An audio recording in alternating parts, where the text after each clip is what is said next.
Hi guys, this is Chrystal Lynn, and this is our exciting weekly winner. I'm going to be announcing here in just a minute.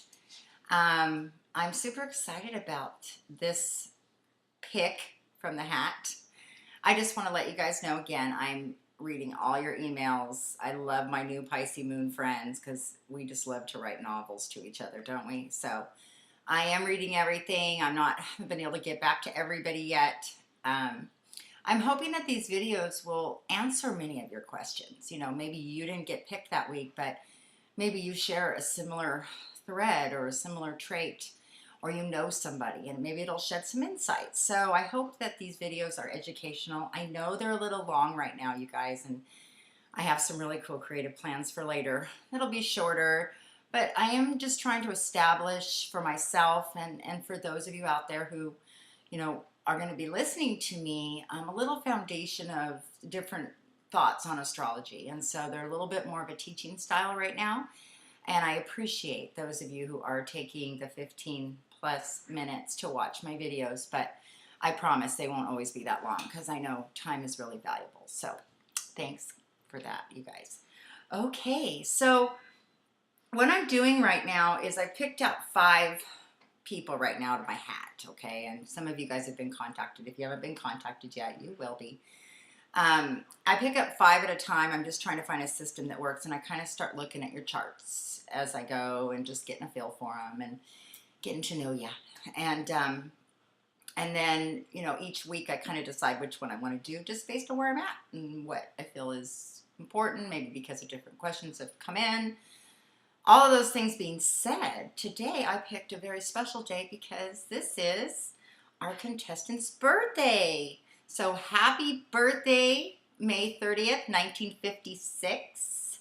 And this is going to be really an exciting chart to do.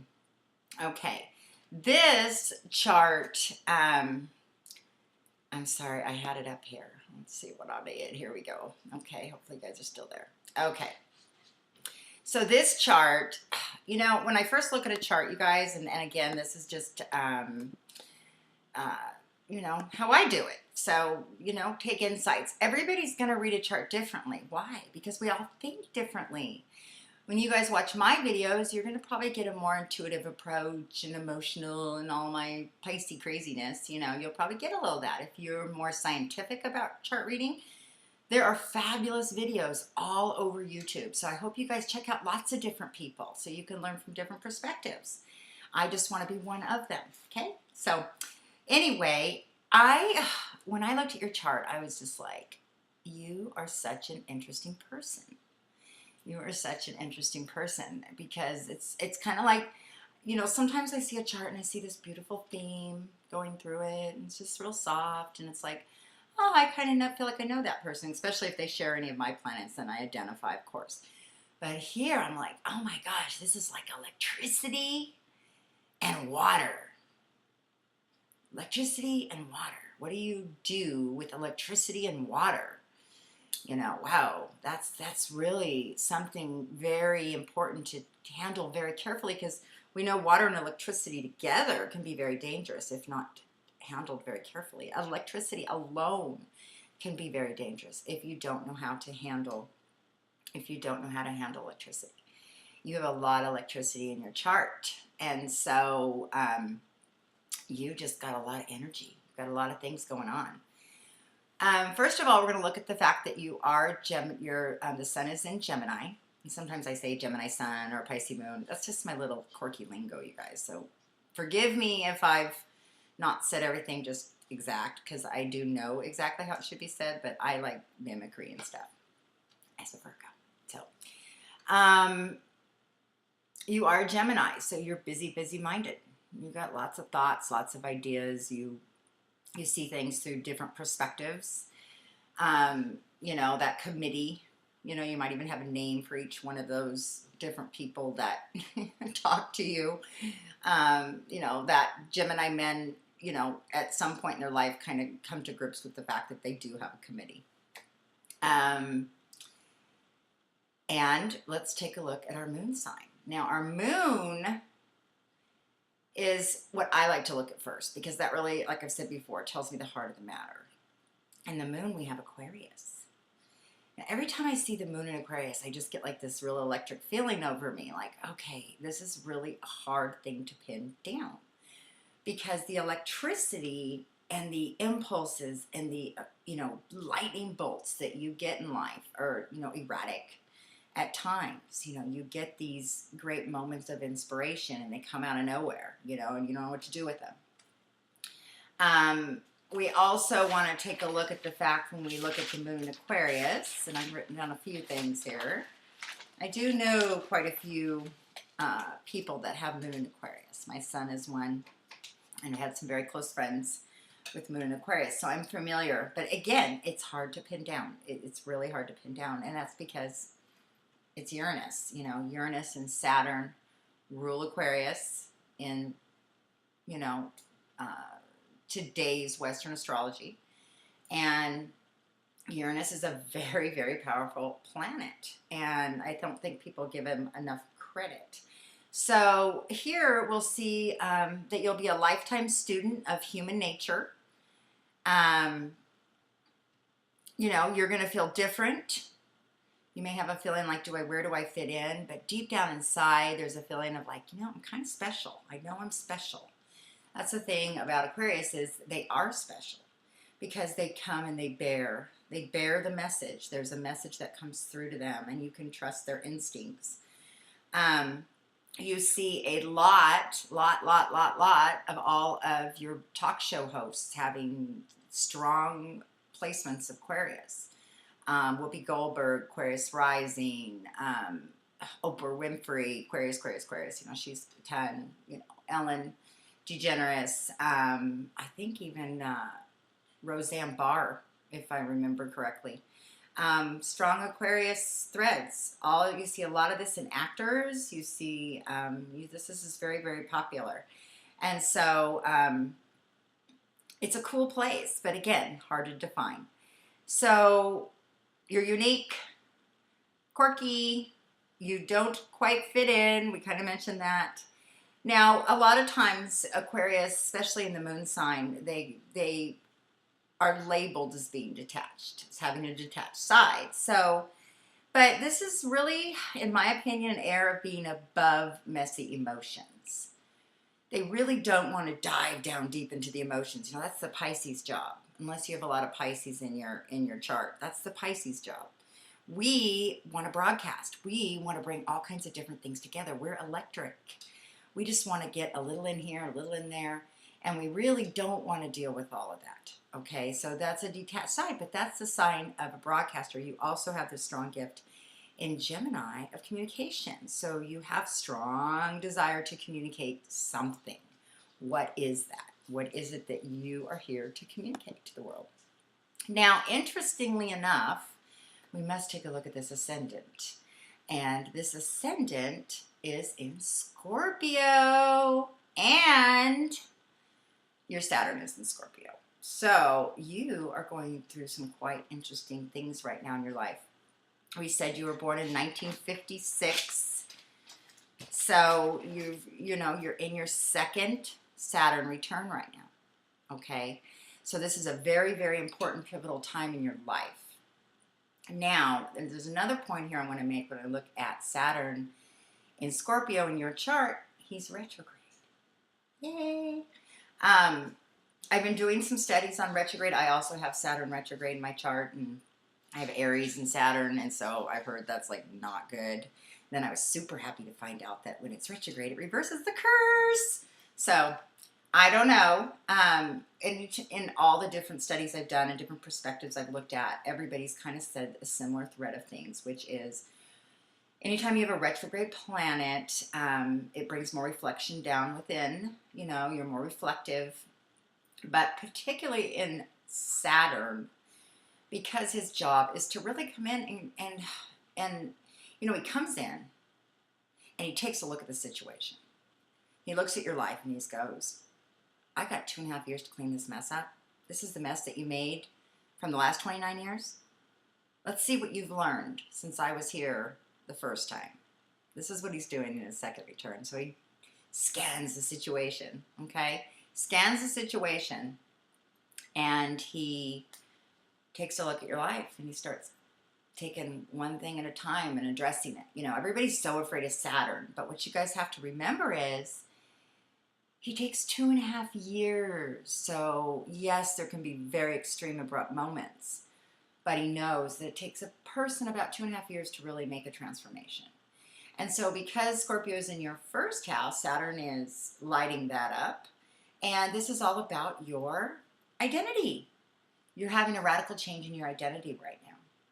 And, you know, I see because of this retrograde, I really believe you're going to get a little break. You're going to get a break here. It's not going to hit you as hard.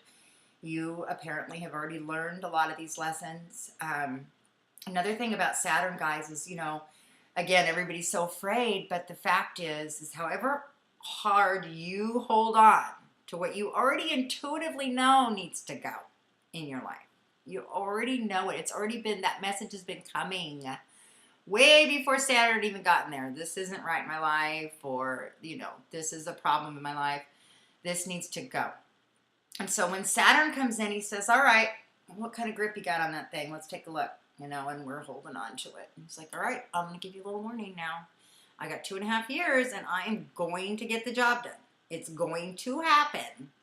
Now, how easy do you want that to happen? How hard do you want this to be? How easy do you want that to be?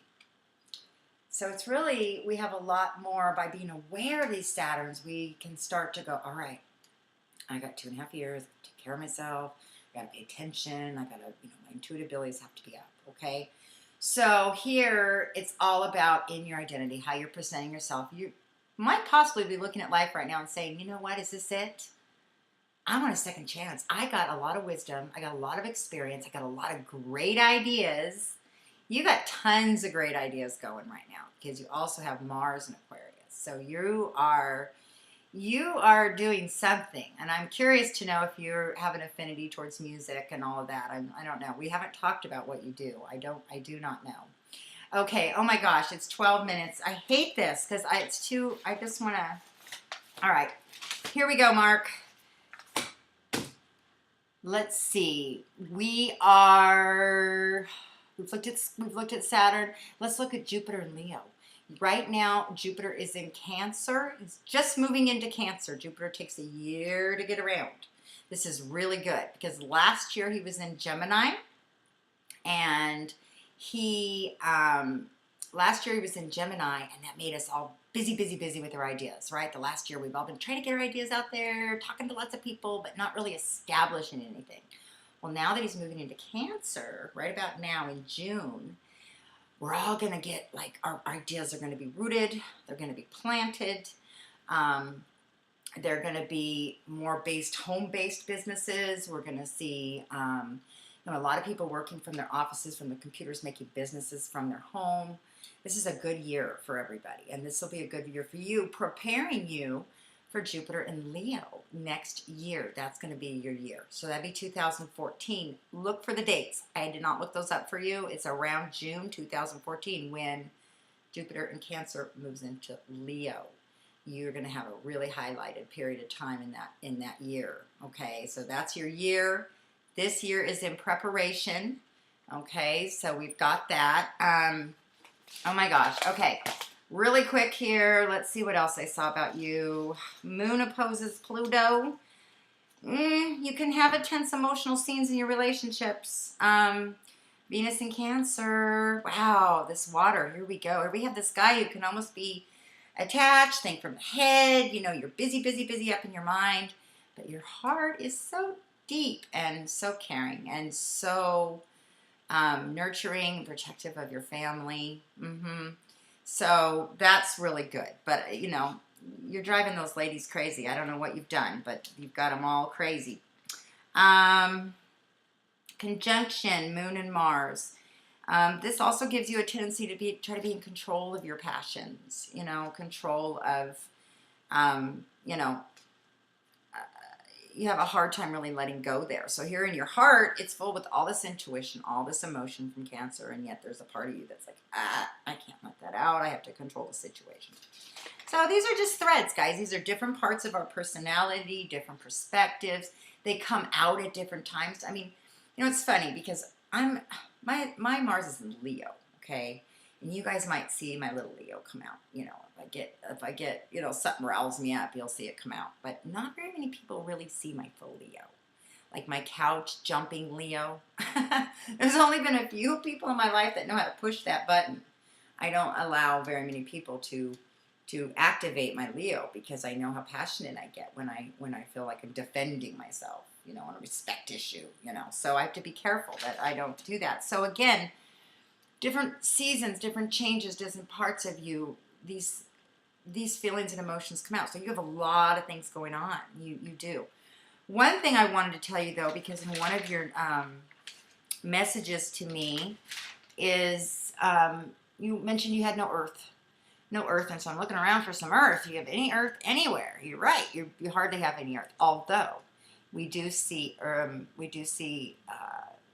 your third house, Capricorn, that'll make you have the ability to isolate ideas, to compartmentalize. Sometimes that's necessary in life to put something over here and something over here. You know, Pisces moon people, everything bleeds into the other. But sometimes I wish I had the ability to compartmentalize things, and you have that. You also have Taurus in your 7th. So, you know, whatever emotional turmoil you've been in relationships, right now your relationship is really solid. And I see you in a good situation in your marital, or if you are married, I'm not sure where you're at. But I see you being really getting solid, and that's going to be good for you. But what I really like here is what I'm seeing in your 11th house is Virgo. So I always say that, Virgo. So Virgo is a lot about entrepreneurship. And your 11th house talks a little bit about how you connect with the outer world, but more on kind of a guru, your teachers, wise people. This is kind of, I just really see that you potentially could have some kind of business partner. You need a Virgo in your life. Maybe some Virgos will come in your life, some solid people that can help you ground your ideas. You need help grounding your ideas. That's my message for you. Anytime you see Aquarius, my recommendation is get a Pisces friend and a Leo friend. Because Aquariuses have the ideas, but they have a hard time bringing them to actuality, to the vision, to completing it. Pisces will complete it. Pisces will help you get the vision. Virgos will help you get the vision to the world, to the earth, to practical means. I mean, the reality is, guys, no matter how many great ideas we have, if they're of no use to someone, you know, and Virgos, they know how to make something of use. So Leos, because Aquariuses know they're special. They have this special, bright knowing of, I am special. They are. But they just aren't really close enough to the sun to get in the limelight. You know, they're kind of the second person, or they're just always kind of struggling to get their spot.